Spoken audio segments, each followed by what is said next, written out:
Hello, Internet! I am Elliot the Purple-Haired Doofus, and we are still reading Ready Player One. Today we are discussing Chapter 0019. This chapter is basically a rundown of all of the equipment that Wade has in his actual world. Everything from how he has his necessities delivered, his food delivered, to how he operates the shower to keep clean. Basically, how he's able to survive in the real world while living in the virtual one. Wade kind of locks himself away from humanity so that humanity doesn't ever have to interact with him and he doesn't ever have to interact with it. Because the real world is dismal and shitty and scary. And in the virtual world, he's a rock star. But in the real world, he's no one. Pretty much the whole chapter is describing his gear. From the haptic suit that he has to wear, to the AI that wakes him up in the morning and keeps him up to date on his news. Basically the Amazon Echo of its day. He says that he has it programmed to be Max, from Max Headroom, who was played by Matt Frewer, who I really enjoyed ever since he voiced the Pink Panther in the 1990s cartoon. And I wish that I could find copies of that, because I really loved that cartoon in the 90s. He mentions something very disturbing to me, though. He mentions that he misses hanging out with H. And I'm thinking, why isn't he talking or hanging out with H? What's going on there? What happened there? I thought H was cool with him pursuing Artemis, and so when Artemis did her goodbye, he would just go back to H. What happened? Why isn't he interacting with H? Go back to H, Wade! He's your best friend! It's what you do! He mentions that there was a point where he was getting too fat to fit into the haptic equipment that let him access the Oasis. He puts a lock on his equipment. I don't remember exactly what it's called. I think it's called the Fitness Lockout, which basically says that he cannot access the Oasis unless he burns off the required amount of calories for that day. Once he puts the lock on, it can't be removed for 2 months. And he gets in some incredible shape while he's doing it. Once the 2 months ends, he finds out that he likes it and he keeps it on. And while he's describing this, I'm just thinking to myself, I really need that lockout for viewing YouTube, Hulu, Netflix, and just basically watching media anywhere. If I could get that lockout put somewhere, that would be great. He also discusses anatomically correct haptic dolls, which are basically the sex dolls of the future. How he tried it out after Artemis dumped him. While it brought him momentary pleasure, he had to get rid of it because it was kind of taking over his life. Overall, I think the moral of this chapter is, if you aren't living in a dystopian world, or if you're not terrified of humanity itself, get out. Do something. Live in the sun, which is exactly what I'm going to do right now.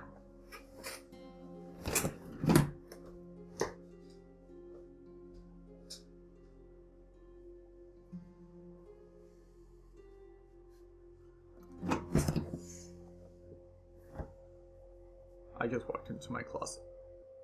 I don't know where the exit is anymore. Plus, I still have stuff to do with you. I have a question to ask you and a question to answer. The question that I am asking you today is about getting out of the house. Since this one was all about how Wade has basically locked himself in his new apartment and never ever plans on getting out. What kind of things do you do to escape your home? I know it's not the best thing. I know for someone like me who doesn't like to leave their apartment, it can seem like a chore, but it's something everyone needs to do from time to time. So what do you do to escape your place? And now it's time to answer the question from yesterday. And I'm going to do my best to do this without getting emotional. But the question elicits an emotional response. And that's okay. It's okay to get emotional when you're talking about heartbreak. The question was basically, when was the last time that you experienced true heartbreak? And the thing is this is pretty much the 1-year anniversary of when I first experienced heartbreak. And I'm still not over it. I don't know why I'm taking it so hard. I had been talking with this friend, and she and I had been doing work together. I had been talking with her for almost 7 years. She had pretty much quit doing the work that I was doing, but done a few side projects with me.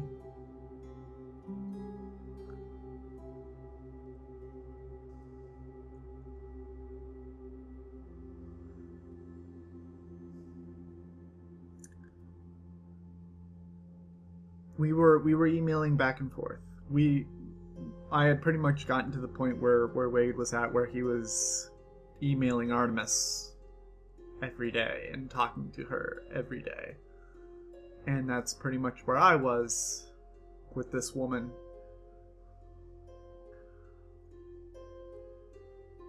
We were emailing each other to set up a time to do another side project.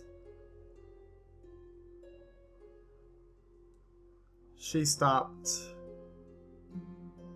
Well, she didn't stop, but she was slowing down her responses. And I didn't understand what was going on, and it turns out that she had met someone in real life who had been incredibly jealous of the relationship that she had with me.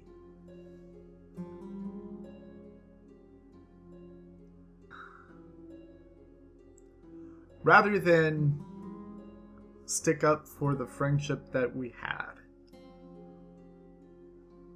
she decided to say goodbye to me.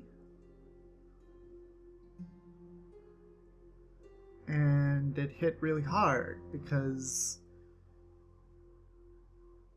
it feels like whenever anyone is put in that position where it's either me or something else,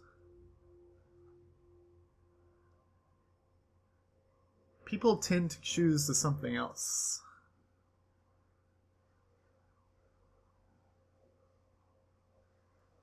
And it hurts.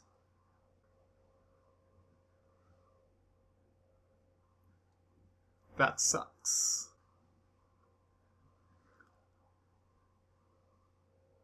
I plan to play a video game on this channel once I can figure out all my technical difficulties. And when I play that video game and post it on the channel, it's called A Beginner's Guide. When I play that video game, I will discuss my secrets that I told you about. I will discuss this heartache that I went through, and I will delve into this deeper. But right now, I think that pretty much answers the question that I asked. I'm just really feeling like I need to go out of my apartment today. I'm going to end this here. Go see Zootopia. Because I hear it's fun. And I need something fun right now. If you don't know by now, the next book that I'm planning to read is The Seventh Bride by T. Kingfisher. Find yourself a copy by any legal means necessary so that you can read along with me or read before me and I don't ruin it for you. Let's do this.